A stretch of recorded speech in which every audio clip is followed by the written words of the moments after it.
सोचिए, एक ऐसा इंसान जिसकी रगों में शाही खून दौड़ता हो लेकिन आंखों में सपने हो फिल्मी दुनिया के। आज हम एक ऐसे ही अभिनेता की कहानी में उतरेंगे जिनकी जिंदगी राजघराने की विरासत और सिनेमा की चकाचौंध का एक बहुत ही अनोखा संगम है। तो चलिए सैफ अली खान की इस दिलचस्प यात्रा को समझते हैं। ये दो पहचानें, एक तरफ पटौदी के नवाब और दूसरी तरफ बॉलीवुड के एक चमकते सितारे। अब सवाल ये उठता है कि जब किसी की पैदाइश ही इन दो बड़ी विरासतों के साये में हुई हो तो वो अपनी एक अलग पहचान बनाता कैसे है। और यही सवाल सैफ अली खान की कहानी को बहुत दिलचस्प बना देता है। को उनके इस पूरे सफर को समझने के लिए हम उनकी कहानी को 5 हिस्सों में देखेंगे। सबसे पहले चलेंगे उनकी जड़ों तक, मतलब उनकी शाही और फिल्मी विरासत को जानेंगे। फिर देखेंगे कि स्टारडम के लिए उन्हें कितना संघर्ष करना पड़ा। उसके बाद आएगा वो मोड़ जिसने उनका करियर ही बदल दिया। और फिर बात करेंगे आज के दौर में उनकी सफलता की। और आखिर में जाहिर है किरदारों के पीछे जो असल इंसान है उस पर भी एक नजर डालेंगे। तो चलिए शुरू करते हैं एकदम शुरुआत से, उनकी जड़ों से। आखिर वो कौन सी शाही और सिनेमाई विरासत थी जिसने उनकी इस यूनिक पहचान की नींव रखी। तो बात है 16 अगस्त 1970 की। नई दिल्ली में सैफ का जन्म हुआ और उनका परिवार कोई आम परिवार नहीं था। उनके पिता मंसूर अली खान पटौदी नवाब तो थे ही, साथ ही इंडियन क्रिकेट टीम के लेजेंडरी कप्तान भी थे। और माँ शर्मिला टैगोर, हिंदी सिनेमा की एक आइकॉनिक एक्ट्रेस। तो सोचिए, परवरिश ही ऐसी जगह हुई जहां एक तरफ राजसी परंपराएं थी और दूसरी तरफ कला। और उनकी पढ़ाई लिखाई भी उतनी ही शानदार रही। हिमाचल के लॉरेंस स्कूल से शुरू करके वो इंग्लैंड के मशहूर लॉकर पार्क स्कूल और फिर विंचेस्टर कॉलेज गए।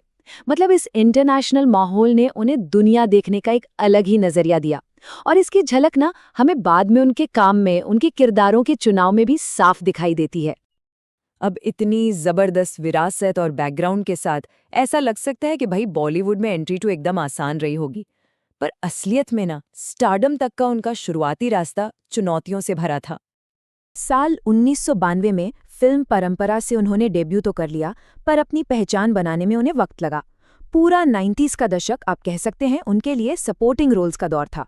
ये दिल लगी हो या हम साथ साथ हैं, इन फिल्मों ने उन्हें एक जाना पहचाना चेहरा तो बना दिया था, पर वो जो एक स्टार वाली बात होती है वो अभी भी कहीं दूर थी।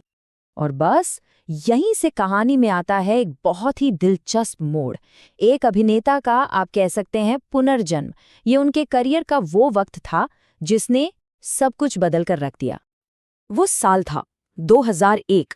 अब ये सिर्फ एक साल नहीं था, ये उनके प्रोफेशनल सफर में एक बहुत बड़ा, एक निर्णायक मोड़ था। सवाल ये है कि आखिर ऐसा हुआ क्या था इस साल? जवाब है दिल चाहता है। इस फिल्म में उनका जो समीर का किरदार था वो बिल्कुल ताज़ी हवा के झोंके जैसा था। वो उस नए अर्बन इंडिया का चेहरा बन गया जिससे मल्टीप्लेक्स वाली ऑडियंस ने फौरन कनेक्ट कर लिया। इस एक रोल ने न सिर्फ दर्शकों का दिल जीता, बल्कि उनकी इमेज को पूरी तरह से बदल कर रख दिया। कह सकते हैं कि यहीं से एक नए सैफ का जन्म हुआ। तो देखिए, अगर दिल चाहता है ने उन्हें एक भरोसेमंद स्टार बनाया, तो ओमकारा ने उन्हें एक जबरदस्त अभिनेता के तौर पे स्थापित कर दिया। फिल्म में लंगड़ा त्यागी का उनका किरदार इतना पावरफुल था कि उन्होंने ये साबित कर दिया कि वो किसी भी रोल में ढल सकते हैं। ये परफॉर्मेंस आज भी उनके करियर का मतलब एक मील का पत्थर मानी जाती है। और उनकी रेंज देखिए, कमाल की थी। एक तरफ ओमकारा में वो एक खतरनाक विलन बने, तो दूसरी तरफ हम तुम में एक मजेदार फनी हीरो, और फिर कल हो ना हो में एक सेंसिटिव दोस्त का किरदार। मतलब उन्होंने हर तरह के रोल में जान डाल दी और अवार्ड्स भी जीते। चलिए अब आते हैं उनके करियर के मॉडर्न फेज में, जहां उन्होंने अपनी इस वर्सिटैलिटी, इस बहुमुखी प्रतिभा की विरासत को और भी ज्यादा मजबूत किया। साल 2010 ये उनके लिए बहुत खास रहा।